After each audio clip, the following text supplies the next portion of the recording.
Mari nyanyikan sama-sama, kami lagi katakan bukti karya-Mu nyata. Dari hari ke hari besar cinta-Mu nyata. Dari generasi ke generasi. Dengan iman katakan bersama, Kau akan saksiku, Kau akan beban hidup semua. Tuhan Yesus sungguh baik, sangat baik, teramat baik. Tuhan Yesus sungguh dahsyat, sangat dahsyat, teramat dahsyat. Tuhan Yesus, Tuhan Yesus. Oh, yang di rumah angkat tanganmu, katakan Dia baik, sangat baik, teramat baik. Tuhan Yesus sungguh dahsyat, sangat dahsyat, teramat dahsyat. Tuhan Yesus sungguh baik, sangat baik, teramat baik. Tuhan Yesus sungguh dahsyat, sangat dahsyat, teramat dahsyat. Haleluya. Yesus.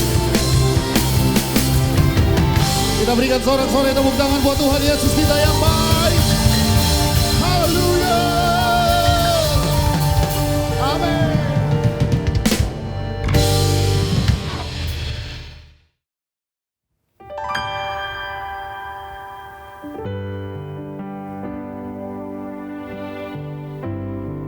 Engkau Tuhan kami yang baik, tidak pernah meninggalkan kami Tuhan. Kami mau mengucap syukur, kami mau menyembah Engkau saat ini. Terima kasih Tuhan. Yesus, Kau sungguh baik. Yesus, nama-Mu indah. Yesus, ku cinta Kau selalu, ku tinggikan, ku agungkan selamanya. Yesus, Kau sungguh baik. Yesus, nama-Mu indah. Yesus, ku cinta Kau selalu, ku tinggikan, ku agungkan selamanya. Ku mau memujimu, ku selalu pujimu, ku mau menyembahmu, ku selalu sembahmu, kau yang layak terima semua pujian, kemuliaan hanya bagi Tuhan. Mari bersama-sama kita katakan, Yesus, kau sungguh baik. Yesus, namamu indah. Yesus, ku cinta kau selalu, ku tinggikan, ku agungkan selamanya. Katakan, Yesus, kau sungguh baik. Yesus, kau sungguh baik. Yesus, namamu indah. Yesus, ku cinta kau selalu, ku tinggikan, ku agungkan selamanya. Angkat tangan kita sama-sama.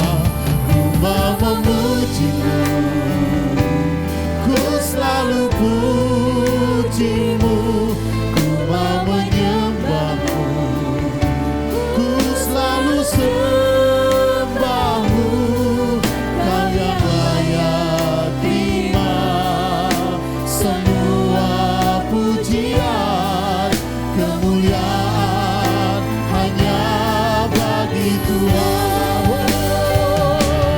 Ku mau memujimu, ku selalu pujimu, ku mau menyembahmu, ku selalu sembahmu, kau yang layak terima semua pujian, kemuliaan hanya bagi Tuhan. Mari sekali lagi Bapak Ibu Saudaraku katakan, Yesus, kau sungguh baik. Yesus, namamu indah. Yesus, Terima kasih Tuhan. namamu indah. Yesus, ku cinta kau selalu, ku tinggikan, ku agungkan selamanya.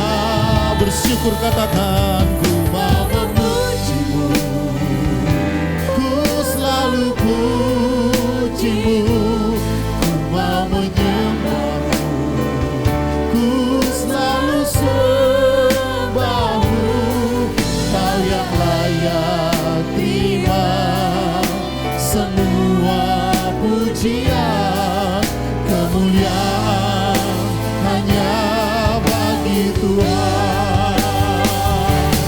Ku mau memujimu, ku selalu pujimu, ku mau menyembahmu, ku selalu sembahmu, kau yang layak terima semua pujian, kemuliaan hanya bagi Tuhan.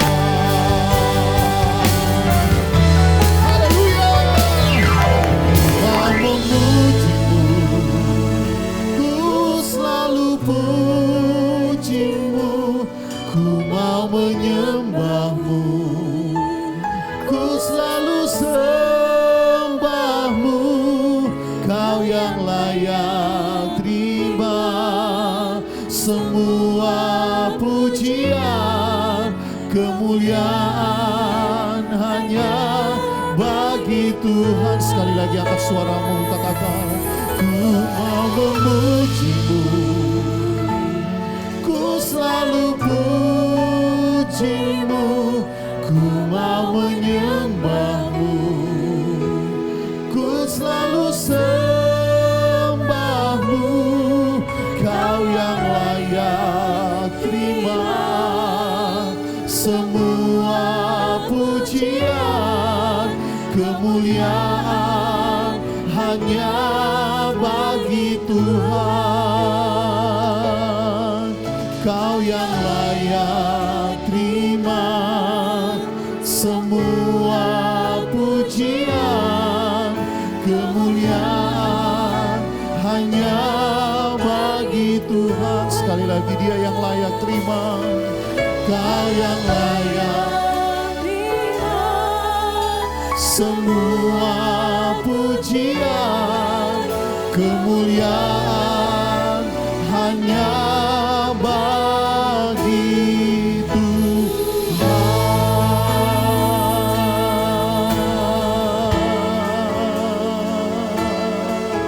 Kiara lama lama ya shalala lama.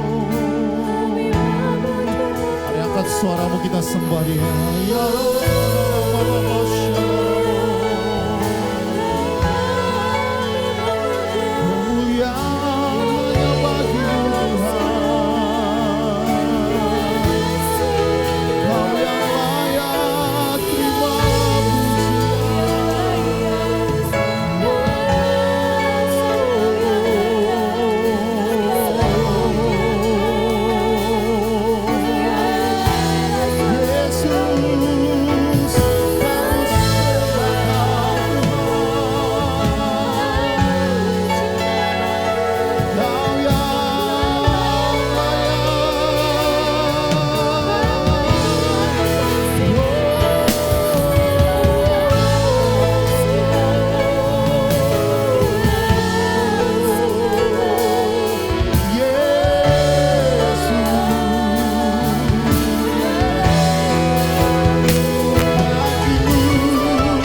Segala pujian, bagimu segala hormat, segala kemuliaan.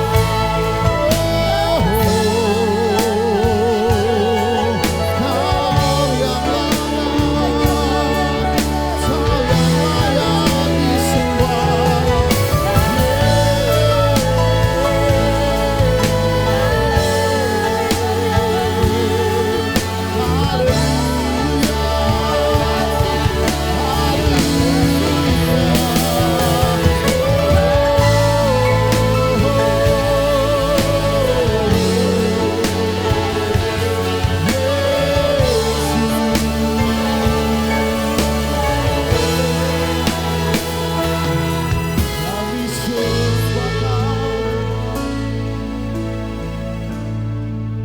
Thank you, Jesus.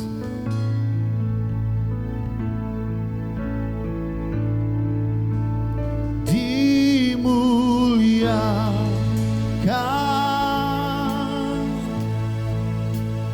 ditinggikan,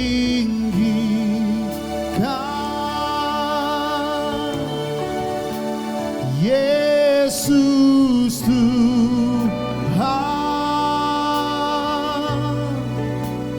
Kau Rajaku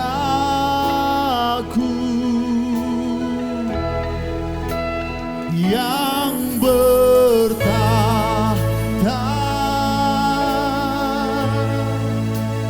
yang berkuasa.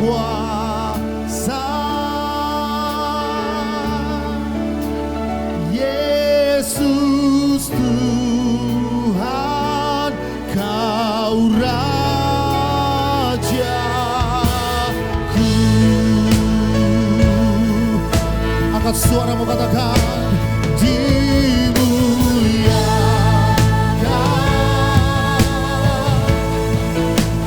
ditinggikan,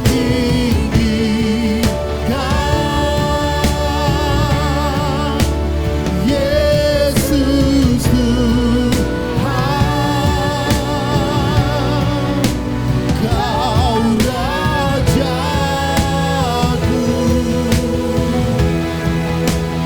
yang benar, yang berkuasa.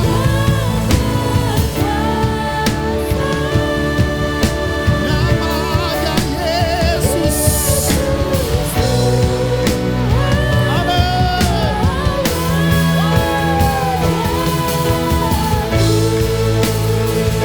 Mari angkat tanganmu. Katakan, ditinggikan,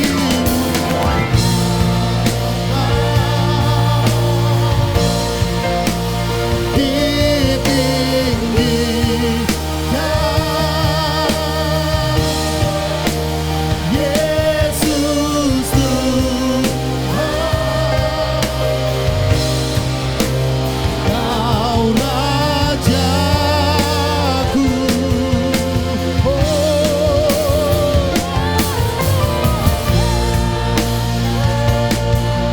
Yang berkuasa. Namanya Yesus. Kau Rajaku.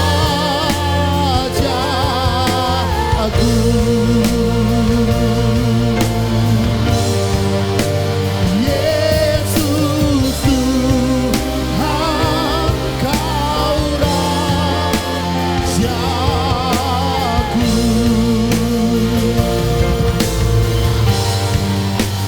Yesus Tuhan, Kau Rajaku.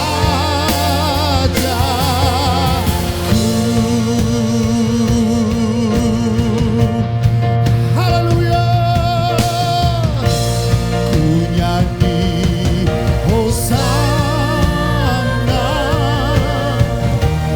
bagi Rajaku yang duduk di tahta. Aku muliakan dan ku agungkan, Kaulah yang disembah. Angkat suaramu katakan, ku nyanyi Hosana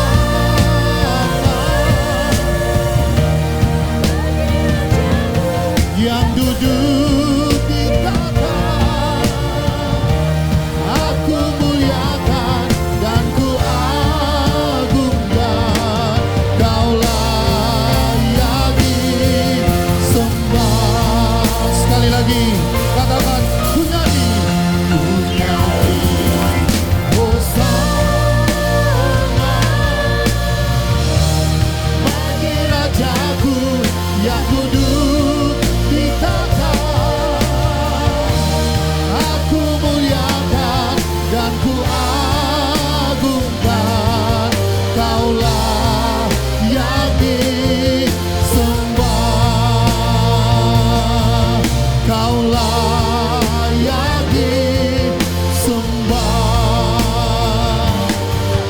Kaulah yang disembah.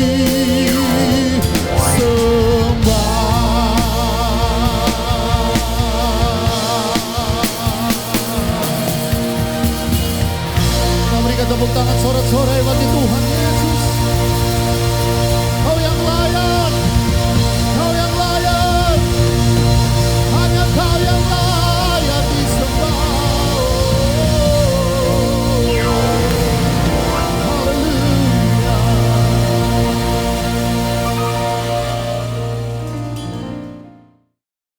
Shalom, saudara yang kekasih di dalam Tuhan.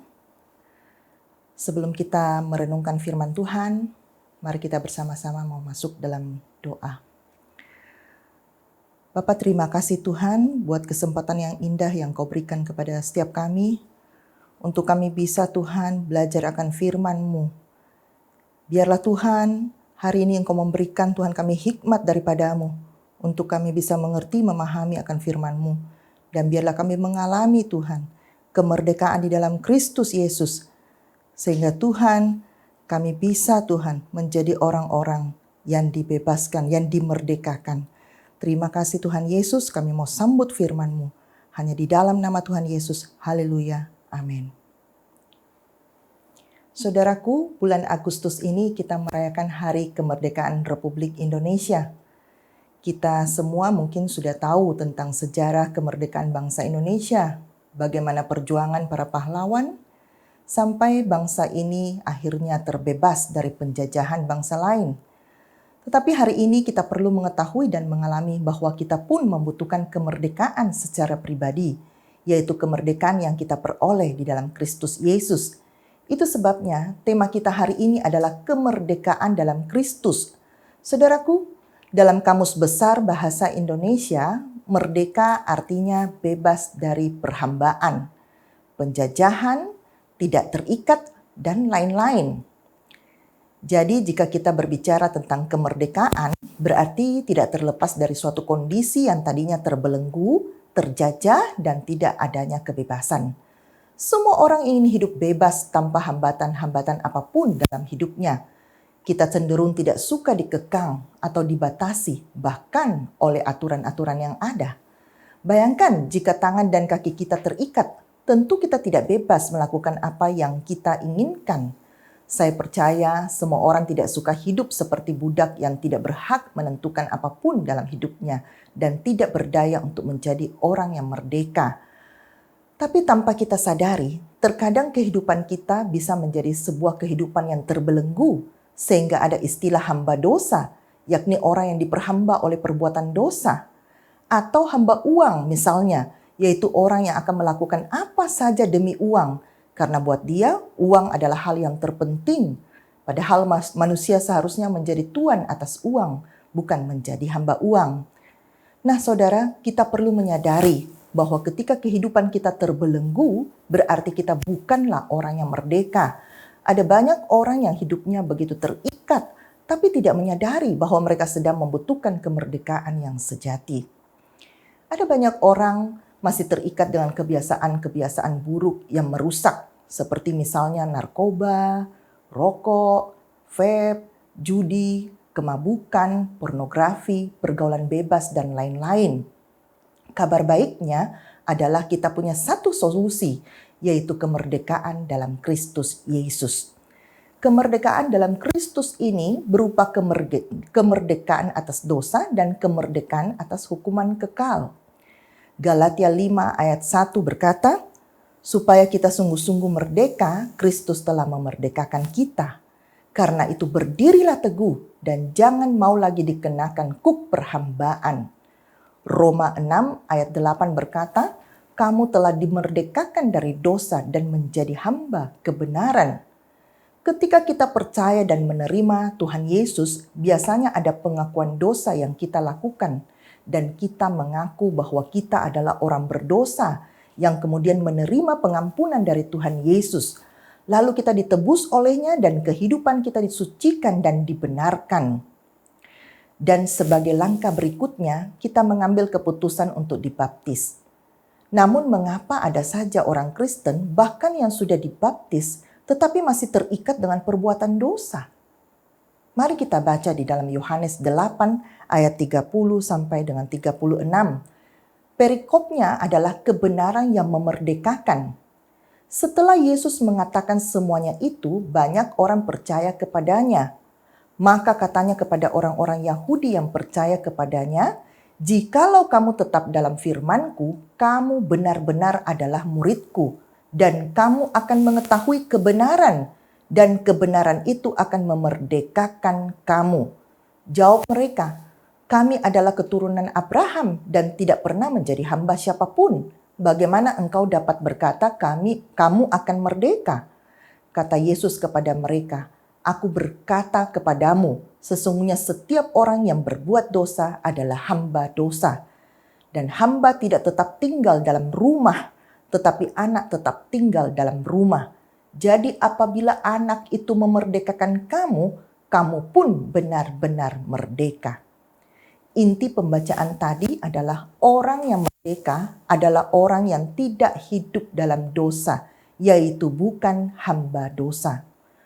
Ada perbedaan antara jatuh dalam dosa dengan hidup dalam dosa. Kalau jatuh dalam dosa, itu berarti ada kemungkinan setelah itu sadar, menyesal, lalu bangkit, minta pengampunan Tuhan, bertobat, meninggalkan dosa, dan memilih jalan yang benar. Kalau hidup dalam dosa, diawali dari jatuh dalam dosa, tapi tidak bangkit dan meninggalkan dosa. Mungkin ada penyesalan, mungkin sudah minta pengampunan dari Tuhan, tapi kemudian kembali berbuat dosa lagi dan terus berulang seperti itu, sehingga hidup diperhamba oleh dosa. Dahulu, sebelum kita menjadi pengikut Kristus, kita berbuat dosa dan hidup dalam dosa. Tetapi setelah kita percaya dan menerima pengampunan dosa, kita dibenarkan, sehingga status kita bukan lagi hamba dosa, karena kita sudah dimerdekakan dari dosa. Tetapi jika kita sendiri yang memilih untuk kembali hidup dalam dosa, maka hal itu berarti kita kembali menjadi hamba dosa. Orang Kristen yang tetap hidup dalam dosa adalah hamba dosa dan bukan orang yang merdeka. Banyak orang mengira bahwa dengan kemerdekaan yang diberikan Tuhan, maka mereka dapat melakukan apa saja karena Tuhan pasti mengampuni dosanya jika mereka memohon pengampunan. Sehingga mereka terus jatuh bangun dalam dosa.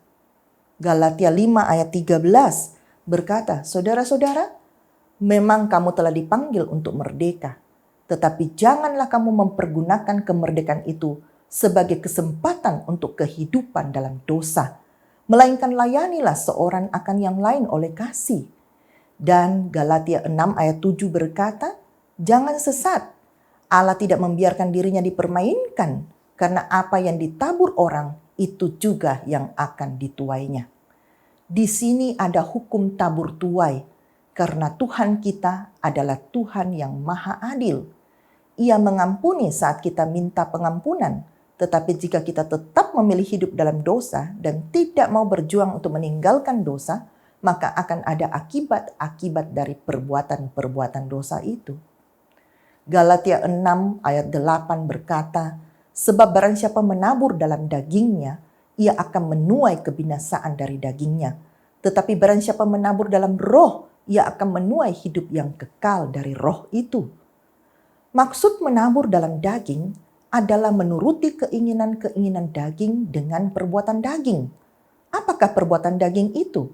Mari kita baca di dalam Galatia 5 ayat 19-21. Perbuatan daging telah nyata, yaitu percabulan, kecemaran, hawa nafsu, penyembahan berhala, sihir, perseteruan, perselisihan, iri hati, amarah, kepentingan diri sendiri, percideraan, roh pemecah, kedengkian, kemabukan, pesta pora, dan sebagainya.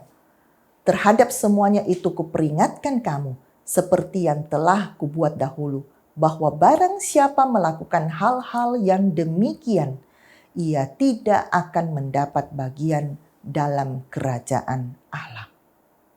Roma 8 ayat 7-8.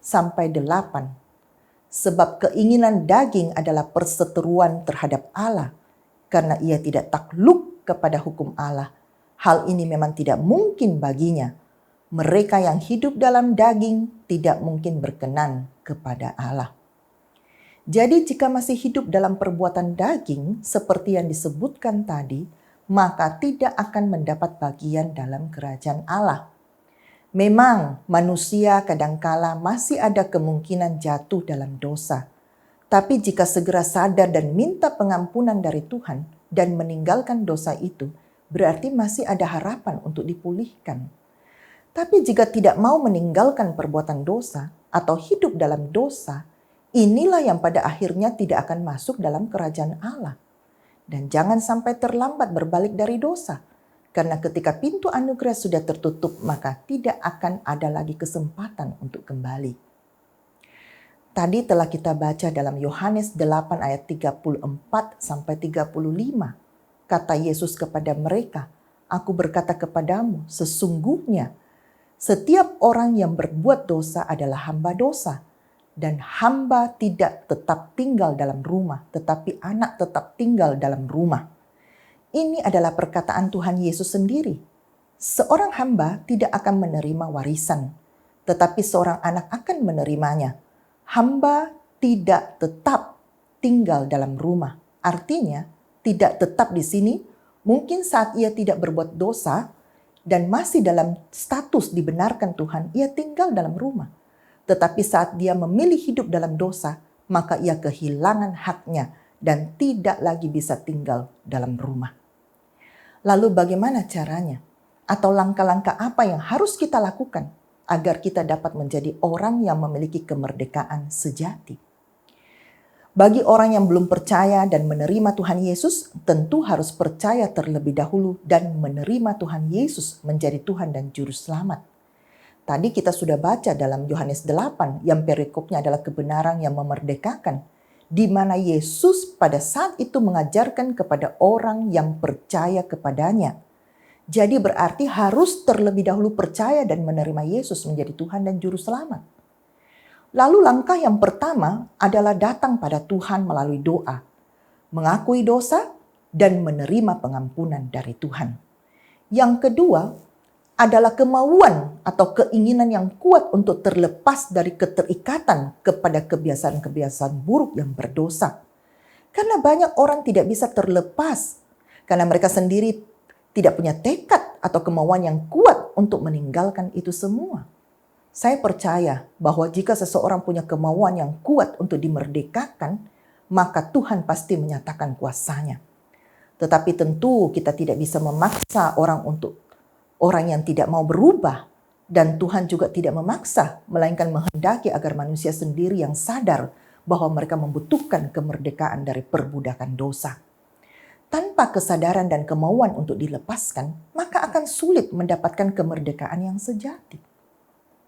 Namun kemauan saja tidak cukup, tetapi harus ada keyakinan bahwa pasti dapat dibebaskan atau dilepaskan. Jadi saudara sendiri harus percaya bahwa saudara dapat dilepaskan dari sebuah keterikatan. Dan langkah yang ketiga adalah menghidupi firman Tuhan. Yohanes 8:31-32 berkata, maka katanya kepada orang-orang Yahudi yang percaya kepadanya, jikalau kamu tetap dalam firman-Ku, kamu benar-benar adalah murid-Ku, dan kamu akan mengetahui kebenaran, dan kebenaran itu akan memerdekakan kamu.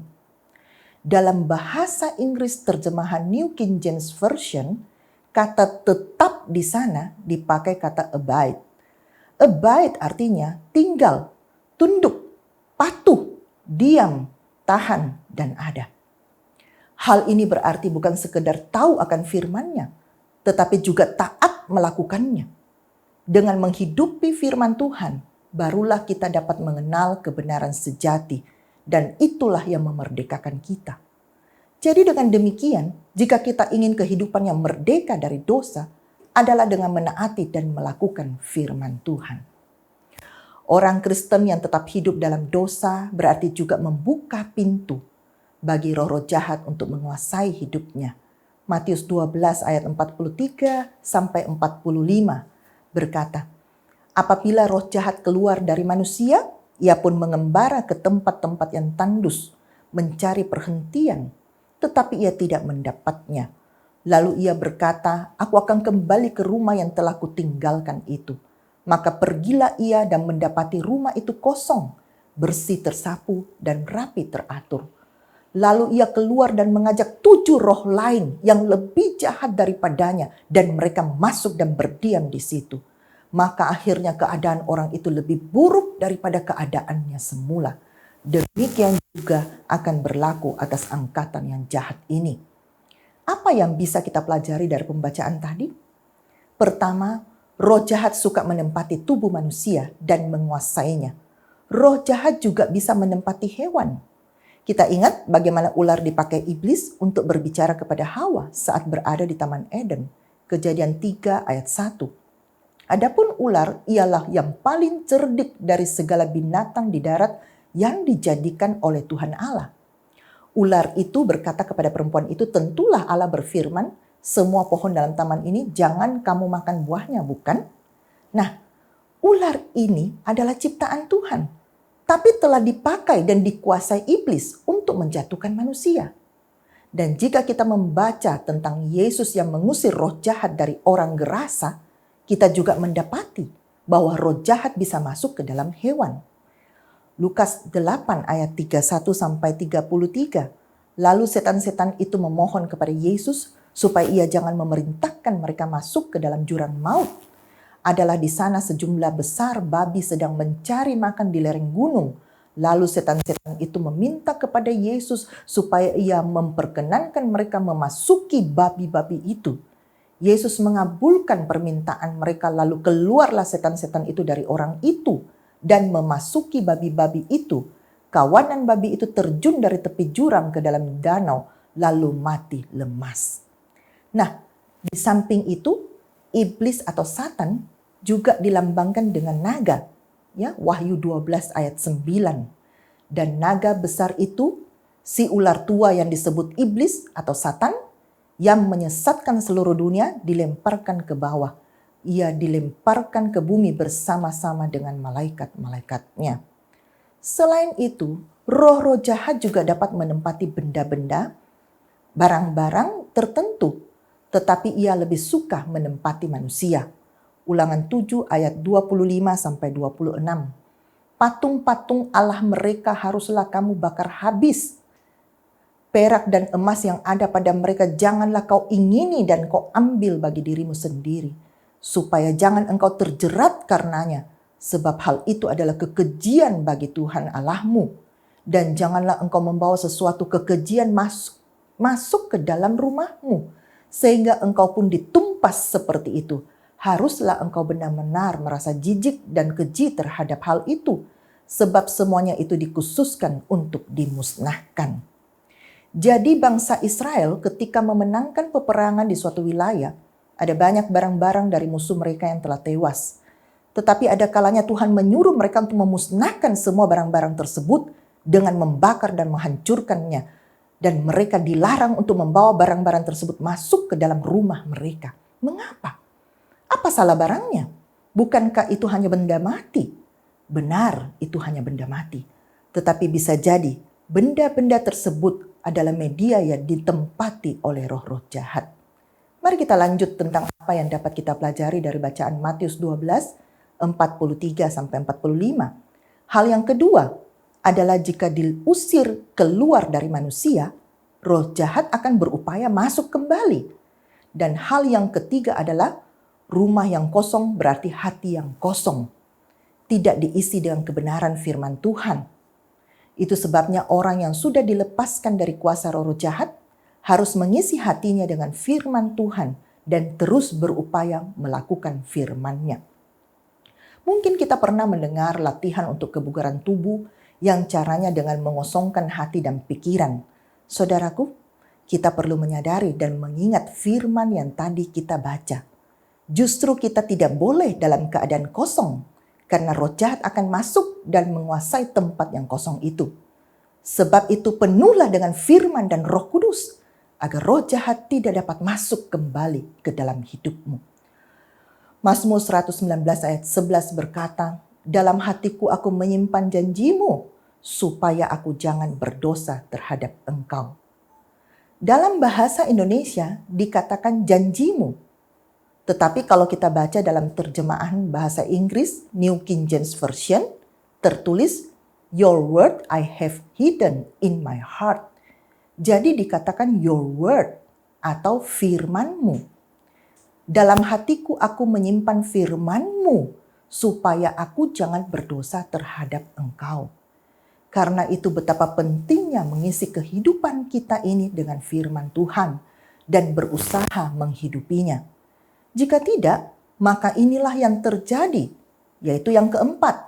Saat roh jahat mendapati rumah itu kosong, maka ia akan mengajak lebih banyak roh jahat yang lain untuk masuk kembali ke dalam hati yang kosong itu.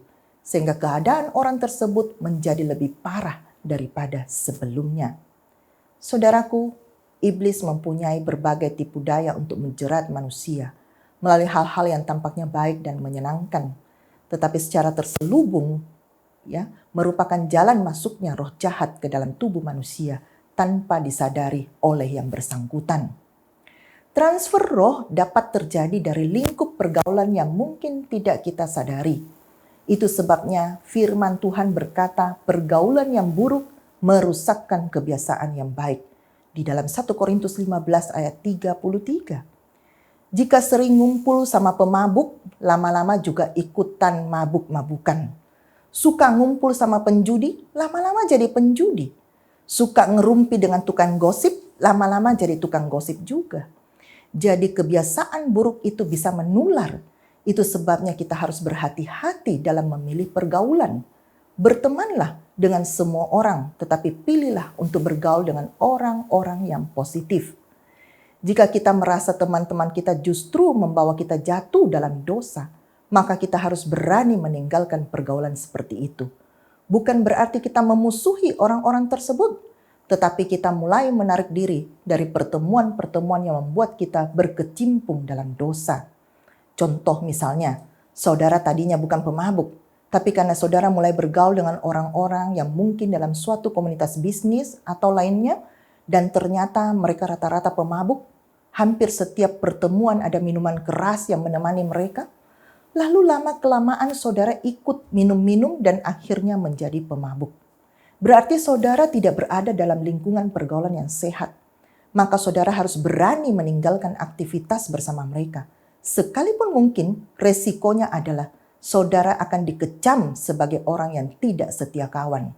Tetapi percayalah bahwa jika kita berani melakukan apa yang benar sesuai dengan kehendaknya, maka buahnya akan kita nikmati di kemudian hari. Saudaraku, selain melalui pergaulan, transfer roh juga terjadi dari apa yang ditonton oleh mata. Contohnya seperti film horor, pornografi, dan kekerasan. Suatu ideologi juga bisa masuk dan menguasai pemikiran kita dan akan sangat berbahaya jika terus diisi dengan pemahaman yang tidak sesuai dengan firman Tuhan. Itu sebabnya pentingnya firman Tuhan yang menjadi filter dalam hidup kita, sehingga kita bisa menolak jika ada hal-hal yang tidak sesuai dengan firman-Nya.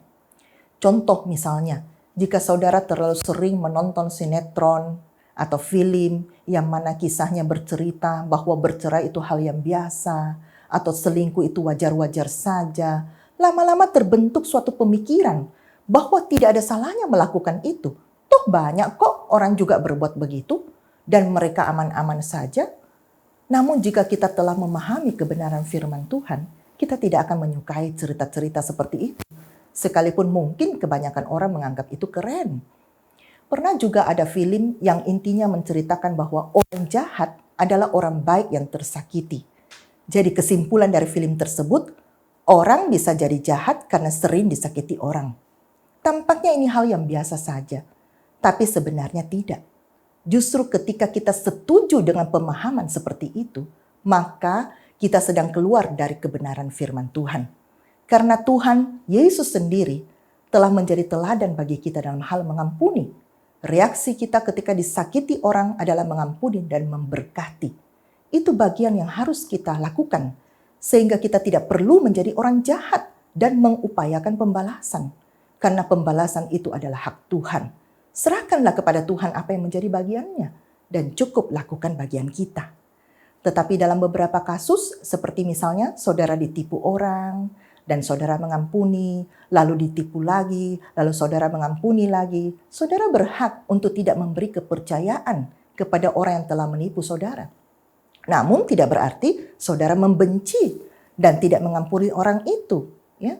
Nah, contohnya saja orang meminjam uang dari saudara yang katanya ingin membeli bahan makanan buat keluarganya. Tapi ternyata uang tersebut telah dipakai untuk membeli narkoba atau dipakai untuk berjudi. Bahkan mungkin uang tersebut tidak pernah dikembalikan kepada saudara.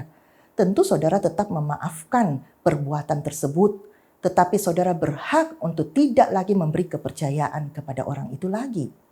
Nah, saudara kembali kepada pengaruh dari apa yang kita lihat. Maka kita perlu menyeleksi terlebih dahulu apa yang dibaca, apa yang didengar, dan apa yang ditonton. Kalau dari awal kita merasa sudah tidak sesuai, maka tidak perlu dilanjutkan. Kita yang memegang kendali atas apa yang akan kita konsumsi. Karena itu bijaklah dalam memilih. Kemerdekaan yang kedua adalah kemerdekaan atas hukuman kekal. Nah, Roma 8 ayat 1 sampai 2 berkata, demikianlah sekarang tidak ada penghukuman bagi mereka yang ada di dalam Kristus Yesus. Roh yang memberi hidup telah memerdekakan kamu dalam Kristus dari hukum dosa dan hukum maut. Itu sebabnya kita harus hidup menuruti keinginan roh. Roma 8 ayat 6 berkata, karena keinginan daging adalah maut, tetapi keinginan roh adalah hidup dan damai sejahtera. Roma 6 ayat 22 berkata, tetapi sekarang setelah kamu dimerdekakan dari dosa dan setelah kamu menjadi hamba Allah, kamu beroleh buah yang membawa kamu kepada pengudusan dan sebagai kesudahannya ialah hidup yang kekal. Jadi jangan sampai kita tidak memperoleh hidup kekal yang dijanjikan hanya karena kita memilih untuk kembali menjadi hamba dosa. Tetapi marilah kita terus hidup dalam pengudusan hingga kita menerima hidup kekal yang dijanjikan Tuhan. Akhir kata, bagi saudara yang masih terikat oleh kebiasaan buruk atau oleh roh-roh jahat, mulailah berdoa mengaku dosa di hadapan Tuhan dan minta pertolongan Roh Kudus untuk melepaskan saudara dari keterikatan tersebut. 1 Yohanes 1 ayat 9 berkata, jika kita mengaku dosa kita, maka Ia adalah setia dan adil, sehingga Ia akan mengampuni segala dosa kita dan menyucikan kita dari segala kejahatan. 2 Korintus 3 ayat 17 berkata, sebab Tuhan adalah roh, dan di mana ada roh Allah, di situ ada kemerdekaan. Gantilah kebiasaan yang buruk dengan kebiasaan yang baik. Dan perkatakan dengan iman bahwa saudara sudah dibebaskan di dalam nama Tuhan Yesus Kristus. Tolaklah setiap godaan yang datang untuk kembali kepada dosa. Tolaklah dalam nama Tuhan Yesus. Saya berdoa bagi saudara, di dalam nama Tuhan Yesus Kristus dilepaskan dari keterikatan dan menjadi kesaksian yang hidup yang memuliakan nama Tuhan Yesus Kristus. Haleluya, diberkatilah setiap kita yang mendengar dan melakukan firman-Nya, dan biarlah segala kemuliaan bagi Tuhan Yesus Kristus. Shalom.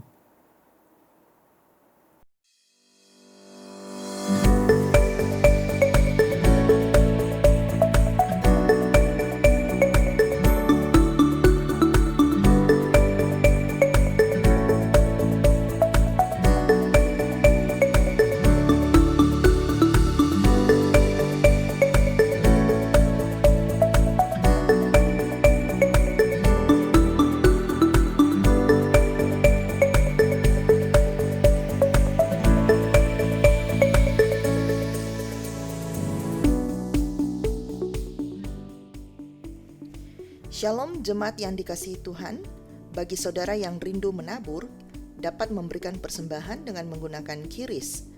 Cukup scan QR Code yang ada di bawah ini melalui aplikasi digital wallet pilihan Anda, baik itu GoPay, OVO, Dana, Link Aja, atau bisa juga melalui aplikasi mobile banking yang Anda pilih. Setelah proses scanning, pastikan Anda melihat nama GBI Pengayoman sebelum melanjutkan transaksi.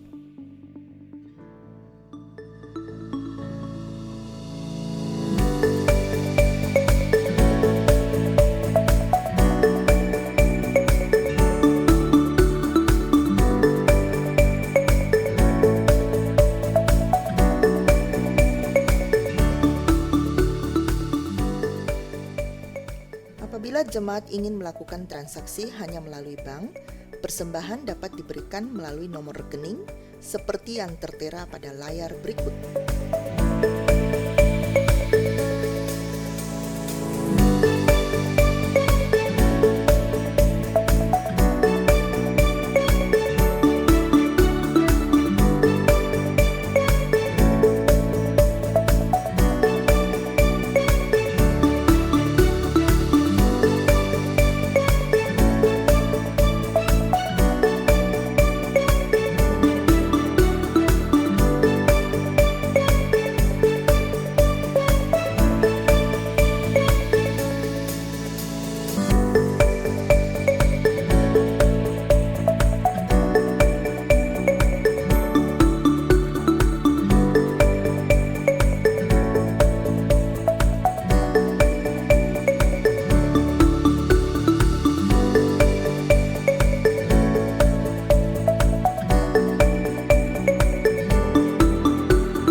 Mari kita sama-sama menerima berkat Tuhan.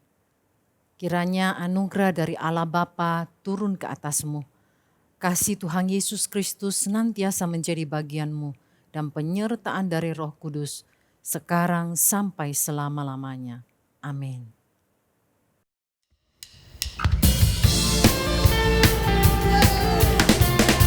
Mari kita bersuka cita bersama-sama.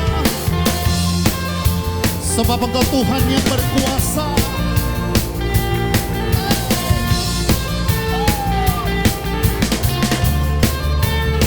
Yesus.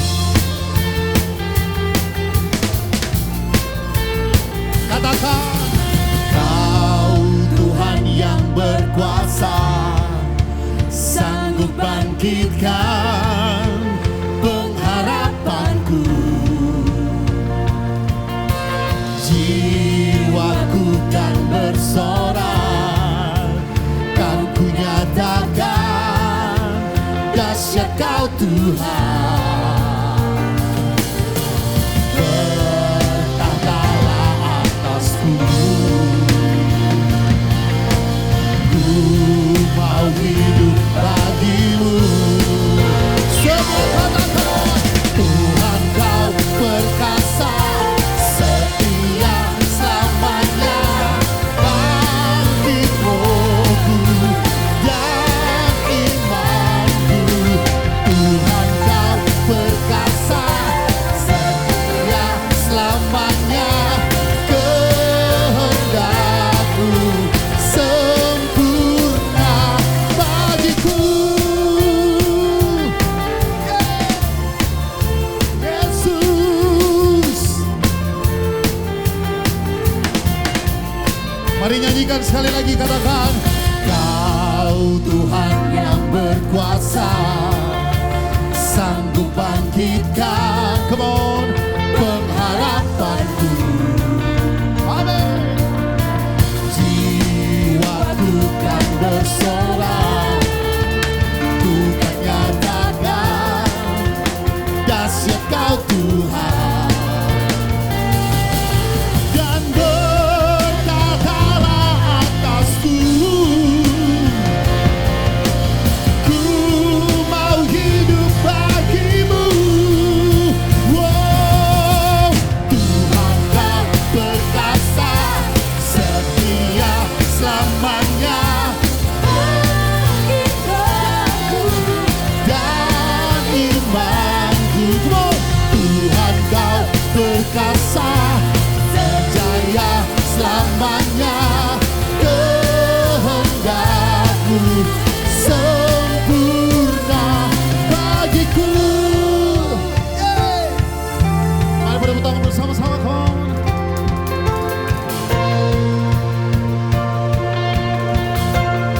Yang di rumah siap, serukan sama-sama. Wow, come on. Wow, wow,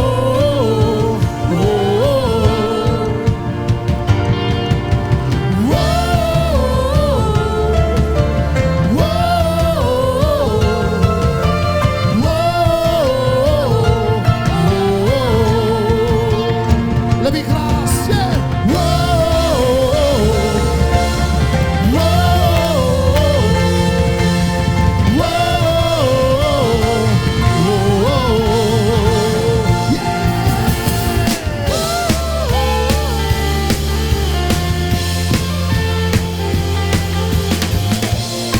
Dahsyat Kau Tuhan.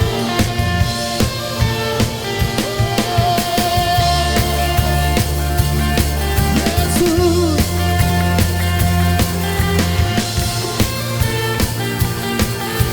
Siap ya, angkat suaramu sama-sama, katakan, serukan. Tuhan Kau perkasa, setia selamanya, bangkit rohku dan iman. Come on. Tuhan Kau perkasa, berjaya selamanya, kehendakmu sempurna. Tuhan Kau perkasa, setia selamanya, bangkit roh